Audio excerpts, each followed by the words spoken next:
Namaste and greetings. So, if you're ready, pause. I know I'm not dressed as I would normally, formally, but it serves a purpose. Follow along. So, as we end this month, we are ending on this celebratory note, this idea of what it means to celebrate life, but not just celebrate life. Celebrating life as source. We have spent this month reminding ourselves of who we are. And we've been doing so through some of the basic principles of science of mind and spirit. Now, this final step, and possibly one of our most important steps, our ability to surrender, to release, to let go. So we prepare ourselves for what it means to surrender into life in this coming year, this new opportunity to live our best lives, to surrender into it by surrendering or letting go of what is not serving us. We are here to surrender to spirit, surrender to life, surrender to spirit, to source itself, to surrender entirely into it.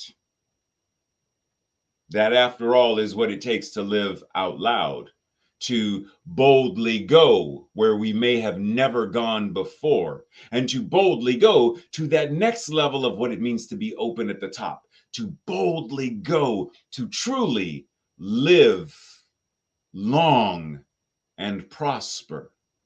That's what it means. But we must surrender. We must surrender into and surrender by letting go of. We're going to talk a little bit more about that soon with a parable of what it means to surrender. Now, there are things that we can surrender and let go of, things such as false narratives, false beliefs, non-life affirming beliefs, non-life affirming paradigms, the things that are irrational fears and worries, self-doubt, and the doubting of. Can I ever be able to? I don't have the skill to doubt our abilities. Breathe. Because we free ourselves to be able to celebrate life when we know how to let go of what does not serve us. So every day becomes a greater and deeper opportunity for us to celebrate, to stand in joy, and understand this simplicity and this beauty that surrounds us because it is life itself. Breathe. In Living the Science of Mind, it says, it is the great negations of life that we have to surrender, the doubts and fears and uncertainties, the coldness and unkindness, the lack of love. In other words, we must let these things go. There are irrational doubts and irrational fears because there are fears that serve us, right? There are certain biological fears that, are there for a reason. But we have these other things, the fear of failure, the fear of success, the fear of surrender them, let them go, no longer allow them to control or to move us based upon their energy. This idea that there is a lack of love, unkindnesses, lack of joy. Surrender them and let them go. No longer let them captain the ship. In order to do so, we must understand what it means to surrender. We must understand what it means to let go of. We must understand what it means to be non-attached. Breathe, because it is very, very common, very often that we are conditioned to grab, grip, hold tightly. After all, that's what jealousy is. Jealousy is this need to hold on to, lest a relationship be taken away from us. So we feel jealousy when attention, when Whatever it is we are perceiving is being directed somewhere else. Jealousy is what rises because we are overly invested and holding tightly to something that is not ours to hold tightly to. Freedom comes from surrender, from letting go. Now ask yourself, is it time for you to let go of something?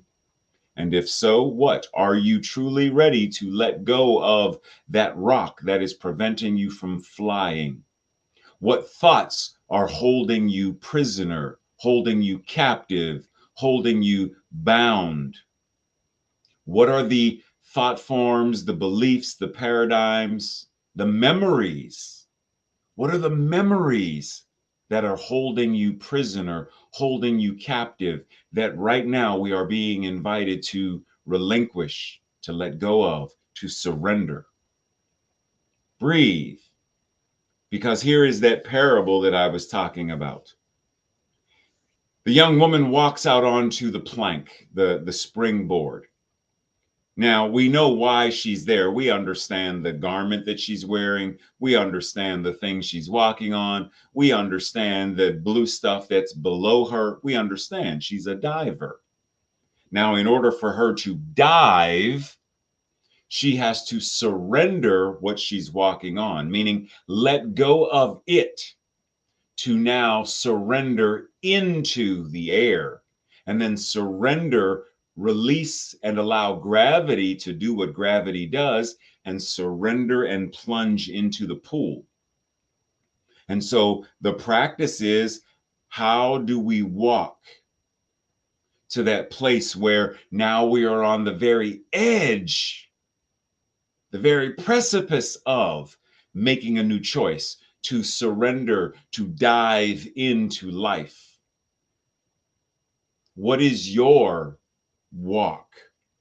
What is your standing on the edge? What is your surrendering and leaping into the air and being submerged into love and joy and your creative power? For you, what does that look like and feel like? What does that mean? Because it's easy for any of us to, hypothetically tell a story about, well, this is what it means for all of us. Yes, I got that. However, I do not sing opera. So for Pavarotti to surrender into and for Ray to surrender into are going to be different processes. And yet the surrendering is the same. What does it mean for you? What are you being invited to surrender into? All of us have, each new day, a new thought, a new life. The moment we change our thinking, we have the opportunity to shift our entire mental equivalent to have a different experience. So in any given moment, there is a blank canvas before us. And in order to paint, we must surrender. We must let go of the idea of what a blank canvas is in order to create. And we must surrender and let go of any of the fears and lack and doubt about, but I'm not a good painter. I don't know how to paint. I can't, and no one's going to like, and the critics are going to say it. You have to surrender all of that in order to surrender into the art of painting. Because it really doesn't matter what anyone else says. It really doesn't matter. You are living your best life. How do you surrender into that? No matter what. Because I can already hear some of you saying, but at my age, why would I start learning a new language? At my age, why would I start learning to paint? At my age, why would I write a book? I'm too young, I'm too old, I'm too something or not enough of something. I'm not smart enough. I don't have a degree. Why would I even think that I could start a business? I don't have a business degree, or whatever that is. Let it go. If you are called to create a book, a business, if you are called to create whatever it is, then it means you have the backing of the entire universe. So it doesn't matter what supposed limitations you have. You have no arms? Don't think that that doesn't mean you can't paint. You have no feet? Don't think that that doesn't mean you can't paint or draw or create or start a business or become a public speaker or whatever that is. Don't think that because there are whatever we are calling the limitations, not enough money, not enough this, something. Don't think that these limitations can limit God from expressing. God, the all in all, is all there is. Therefore, it must be exactly what you are. And if that is the case, then that means you have right now access to everything you could ever need in order to express what it is you are here to express. But you must surrender. Surrender the ideas of lack, limitation, and scarcity, and surrender into your true self. Your true self is who you are objectively, right? It's who you are objectively from this beginning point in the mind and heart of God, the one mind and the one heart that is God. Your true self is that heart. Your true self is that mind. There is only one mind, and that mind is God, and that mind is perfect, and that mind is your mind now. There is only one life, and that life is God, and that life is beautiful, and that life is your life now. Your true self is that life. Your true self is that mind. Your true self is that which is infinite being, being you. The surrendering of our false self is necessary in order to find the pearl of great price, the false self. All of those thoughts of lack, limitation, and scarcity, all of those things of I'm not good enough and I could never be, and all of that stuff. Well, my parents said, and my teachers said, and the critics say, the false self. Surrender it and let it go and allow your true self to shine brightly. Now, this false self, pause, because we all have been indoctrinated with some version of it. In Proverbs 22:6, train up a child in the way that they should go, and when they are old, they will not depart from it. So think about the child is young.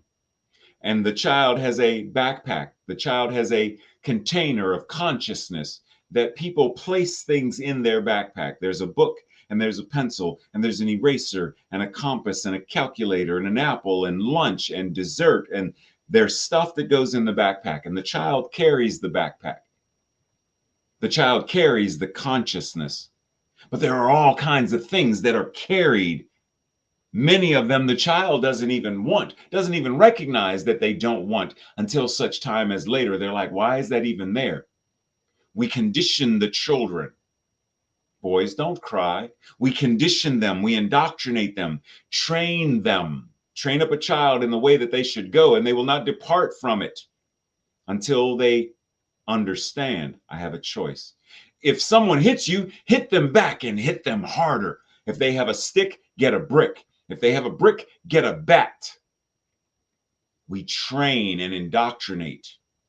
We build the backpack of heavy, weighted beliefs that hold them down, win at all costs. Only the strong survive, and it is a dog-eat-dog world. You better be the biggest, baddest dog with the biggest, sharpest teeth. Is that really the training that we wanted? Is that the training we received? That and so much more. In many ways, those thoughts become the very cellular memory, the ancestral traumas, and kaboom, there will be a time when this stuff reaches a tipping point and it shows up in our body, it shows up in our lives, it shows up as dysfunction, it shows up as depression, it shows up as any number of things because we've been given it. And so we are invited to shift through this idea and recognize I don't have to still carry this backpack. And yet, as Amy Kaufman says, you must choose which stones to carry, for if you try to carry them all, You will be dragged down by their weight and you will be drowned in the depths. But you may find that as you swim, you grow stronger for the stones in your pockets. You may find you carry more than you knew. Or you may find that you can carry more than you knew. And I understand the concept, but how about we not need to carry more than we knew? Because see, people, how many times have you heard someone say, God only gives you what God knows you can carry? What? What? Like, let's stop this idea of being resilient and having to grin and bear it and grit and bear it and muster through, and then giving people kudos and bravo for surviving, bravo for being brave enough to be your authentic self. How about we not need to be brave to be our authentic self? How about that just be the natural default setting? How about I not need to carry extra weight to realize that, wow, I was actually stronger, so give me more weight to carry? How about we unburden ourselves and not need to carry the extra weight? How about we recognize, like Jane Austen said in the book Sense and Sensibility, it isn't what we say or think that defines us, but what we do. So rather than say, carry the weight, rather than say, you're stronger than, rather than say, how about what we do is show up as equity and justice, show up as love and compassion, show up as that being what we do, so that we no longer need to carry this extra weight with us all the time. Because just because I can carry it doesn't mean it's healthy to be carried. Just because, my shoulders are strong enough to support the backpack doesn't mean can I be free of carrying the burden? Can I be strong in and of myself without needing this extra false narrative and belief system? Can I be free? Can you be free? Our job is to remove the chains and the shackles, to remove the boulders and the boundaries, to remove all of this extra added stuff that comes from the egoic self, from the collective consciousness. Our job is to remove the chains that shackle us and bind us and hold us prisoner. The people who make you feel guilty for going against culture, for going against the rat race, for going against this collective idea of it's a dog eat dog world and you need to compete and for going against that, for going against this nationalistic religious ideology of what it means to be Christian, but you're hurting people. To go against that and forge a new path, a path of equity and love and justice and empathy. Because what they are saying when they judge you, what they are saying when they criticize you, what they are saying is, look at my chains and look at how much bigger and badder they are than yours. It's a competition once again. Who's got the biggest scars? Who's carrying the biggest backpack? Who's got the biggest stick? Who's got the biggest bomb? Are we ready to surrender that entire ideology, that entire paradigm, in order to celebrate life, in order to celebrate freedom, in order to celebrate source? You have to lose your hate if you wish to find love. Pause. You have to lose your hate, not just surrender it, lose it. If you wish to find love, if you wish to have love, you have to let go of everything that is unkind if you wish to discover kindness. You even have to surrender fear if you wish to discover life-affirming faith. Hate. Do you know what hate is? Because you can't lose it if you don't know what it is. So let's talk about this idea of hate for a moment. Hate as a verb, any type of feeling intense or passionate dislike for something or someone. As a noun, intense or passionate dislike. Is there someone that you feel intense and passionate dislike of, and you may not call it hate. You may simply say, I really don't like them. But is it this?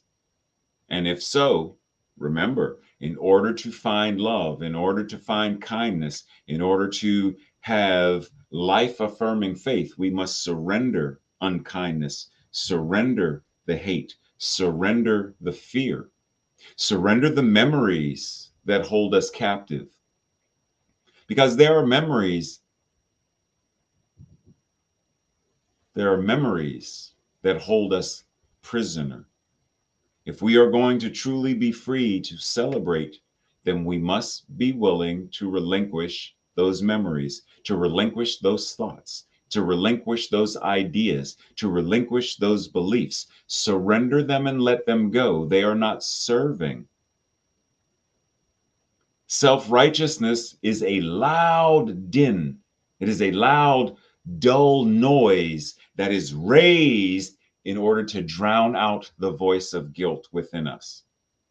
See, we feel this guilt, we feel this shame, we feel this fear. And so what happens is we project it as self-righteousness or self-righteous indignation in order to dull out this.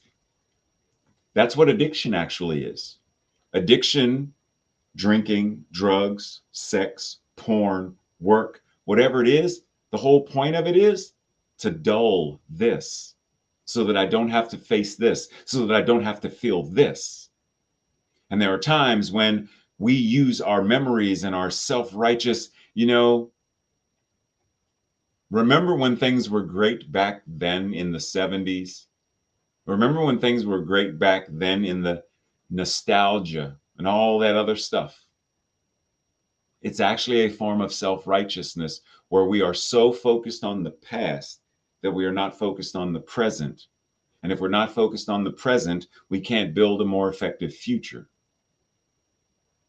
Are we willing to surrender this entire energy and literally be present with the guilt if it's there? Be present with the fear if it's there. Be present with whatever is there in order to heal it, in order to move through it, in order to transmute it. Are we willing to be present in order to let it go? Whatever it is, breathe. We talk about holding a grudge, but what does it mean to hold a grudge?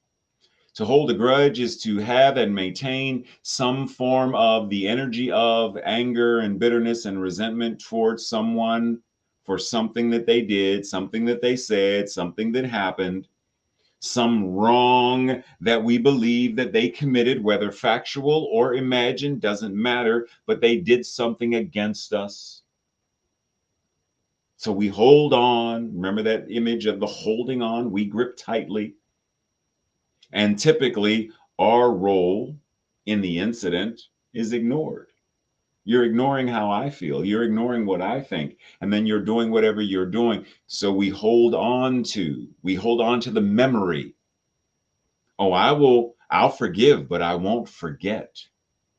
Now, I understand the general idea. Yes, if I burn myself, ooh, and I heal it, but I'm going to remember that I got burned so I don't get burned again. Yes, yes, yes. Understand that, oh, rattlesnake, remember, so there is no attack again, there is no bite again. Yes, but oftentimes we hold on to the memory, and in holding on to the memory so powerfully, we're still holding on to the energy. We didn't forgive. If the memory still causes an emotional response that is akin to the anger and the bitterness and the resentment and all that, then we haven't fully forgiven to the degree that we could. So we have to ask ourselves, am I truly ready to forgive? I can remember that I was hurt, betrayed, abandoned. I can remember that. I remember that I was abused as a child. I remember it. But I have forgiven and let it go. So it does not have the same emotional hold of me now that it once had. Are you willing to relinquish and no longer hold a grudge? Are you willing to surrender the grudge? When we fail to live in accord with the divine, we bring suffering into ourselves. We bring suffering into our lives. When we fail to live in alignment with God, alignment with truth, practicing the presence, then we invite some form of suffering, accord. What does it mean to be of one accord? It means to be in agreement.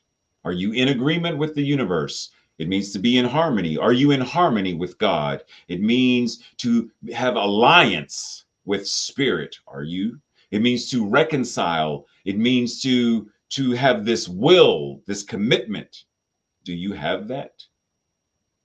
If not, then you are invited to get into one accord, to get into an agreement, to come into an agreement, to come into harmony, to have this heart to heart with yourself and with another, to come to a place of touching and agreeing.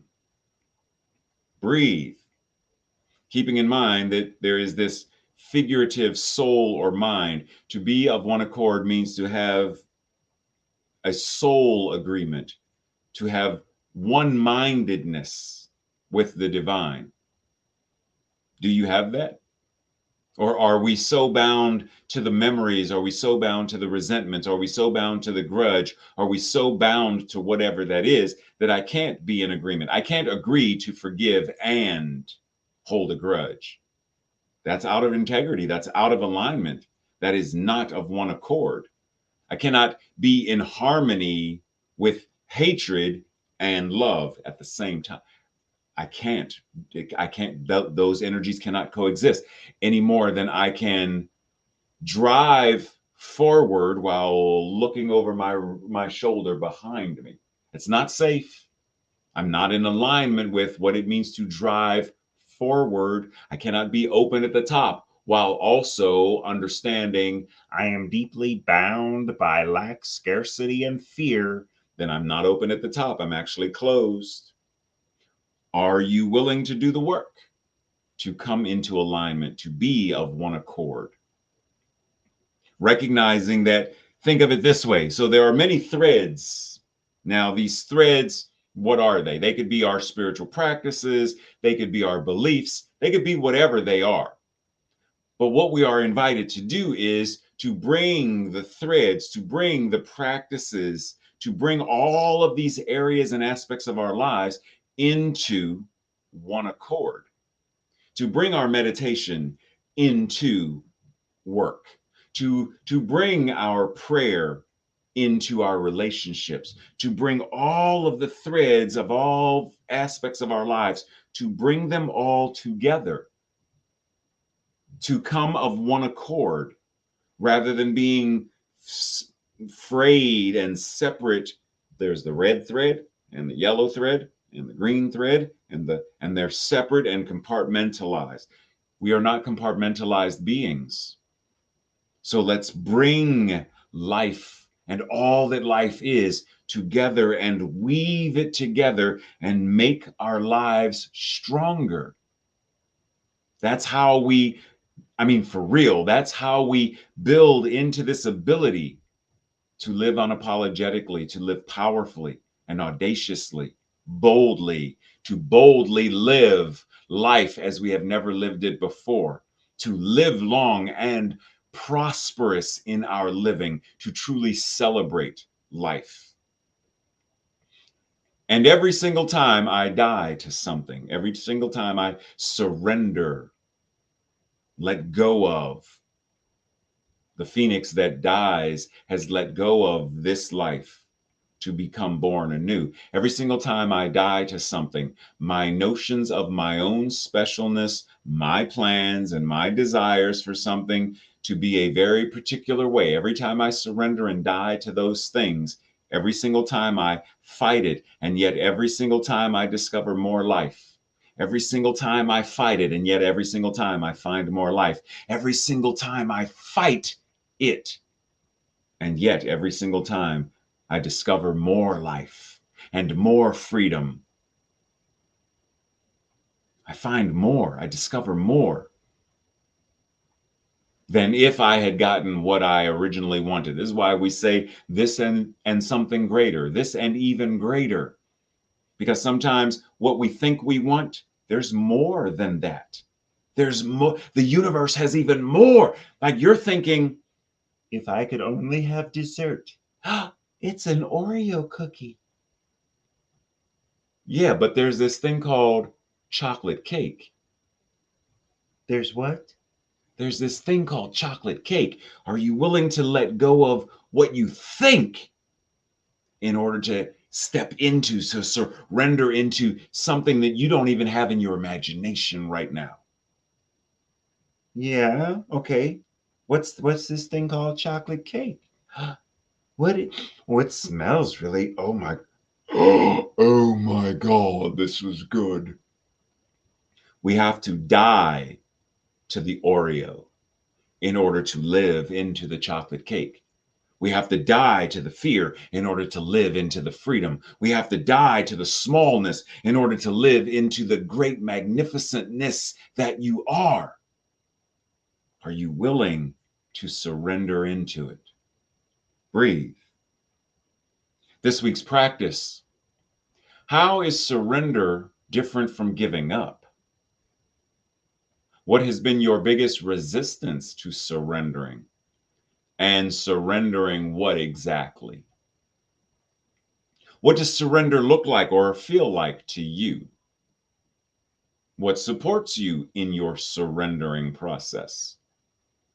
What do you think we could surrender in our home life, or like just in general?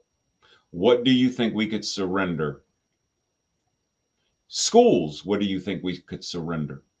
Politics, what do you think we could surrender? The world, what do you think we could surrender?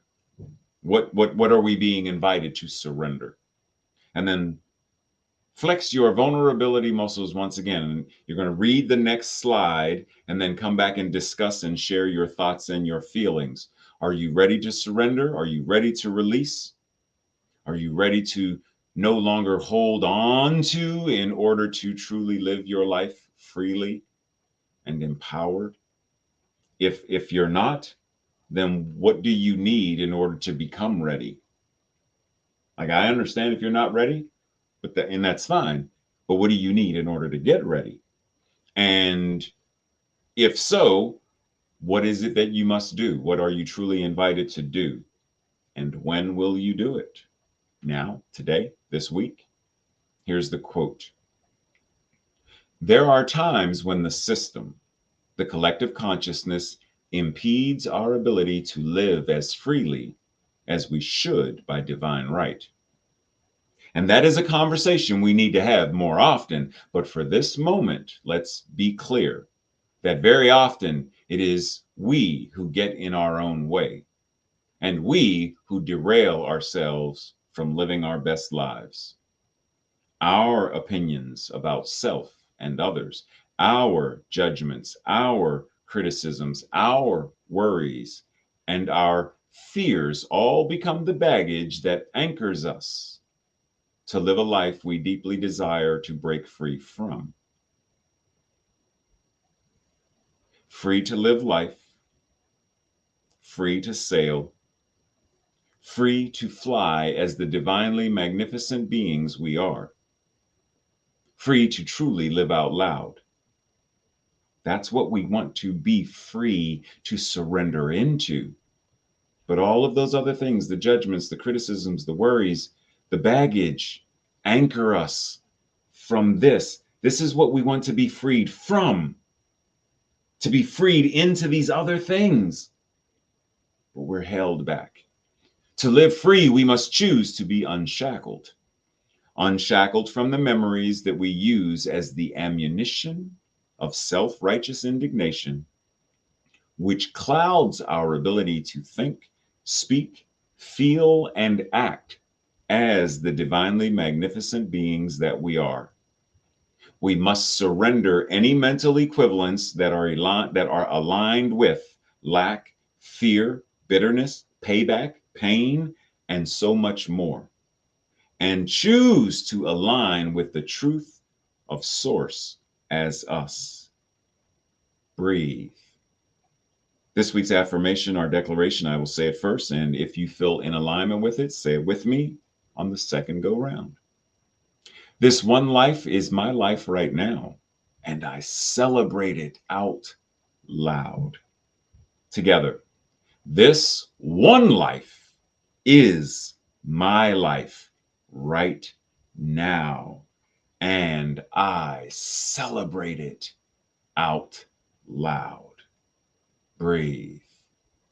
Breathe and anchor into what it means to celebrate life, what it means to acknowledge and recognize that there is only one power, that there is only one life, that there is only one mind, that there is only one infinite source, called by many names: God, Spirit, the universe, called by many names, and yet whatever the name is, the truth of it is the truth of each of us.